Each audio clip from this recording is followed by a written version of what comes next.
Essentially what I need is water to move from this location, from in front of this garage. By gravity, it's going to go out that way. We'll show you what out that way means in just a second. We'll show you the apex in the driveway, but about 10 foot up driveway from here, it's about this high.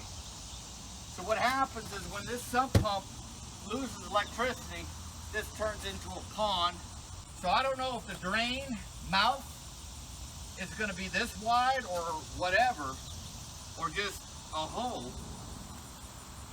We need water to flow by gravity from this point out that way. The only obstructions that I know of is a sewer pipe. There's two of them.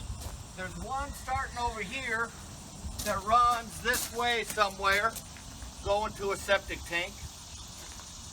And you can see the clean out over here. There's a clean out.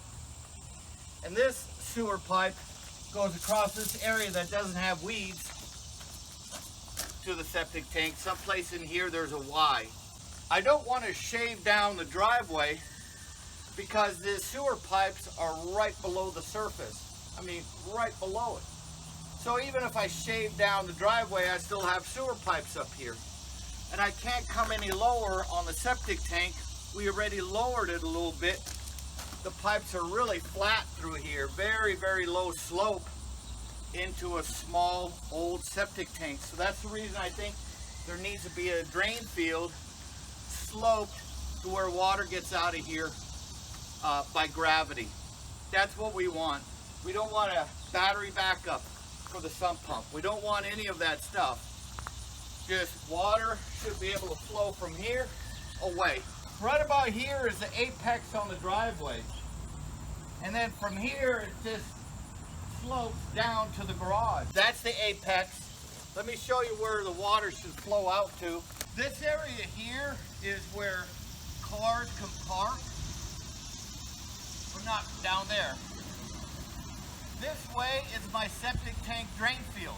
And then I've got giant trees, like this is a giant maple tree that I love. Can't lose that maple tree. And a really old holly. So where does it drain out to? I don't know. You even got some area over here. This is a drain that I found, and it kind of meanders a retaining wall over there, and I just put it over here across. Bottom line is water by gravity needs to come out here someplace beyond the driveway. I'll take it from there. I don't really need drainage anywhere between the garage and the end. I don't need like a line that's perforated, a drain pipe that's perforated. I just need it by gravity to go from in front of the garage out. One thing about materials, I wrote this down. I believe we got to use this on the surface. I don't care what's below sight, but I believe we need to use this sort of a gravel as opposed to the bluestone. 7 foot 7 inches the distance in front of this garage door. 5 foot would be this right here. Yellow tape. It's 5 foot. Don't really need it as long from wall to wall, but for the hell of it, I'll measure it. 11.5 feet. So the Y may be closer over here. This pipe here is going that way. Goes kind of like that. This one here.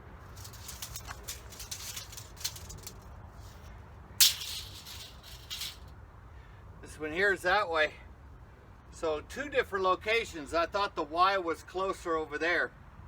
It must Y right underneath here. 5.5 inches underneath here.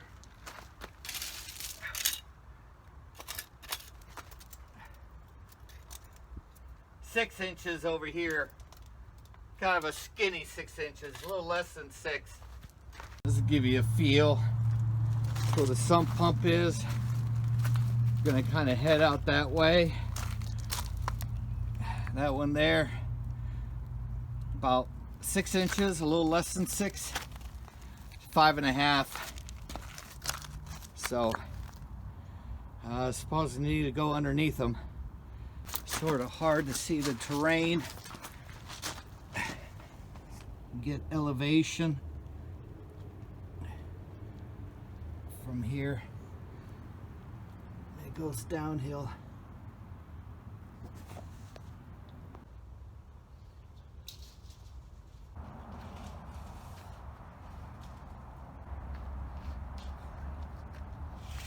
So it's 60 feet to right here, 60 feet right there to where the trowel is.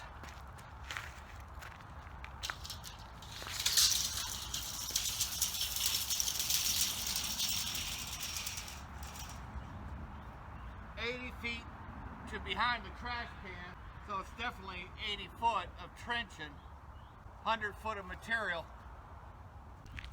At least 80 foot of trenching and 100 foot of material. That's the length. Gene, there's going to be a little add-on to this job, and that's to dig 5 holes. I'm going to show you where those holes are.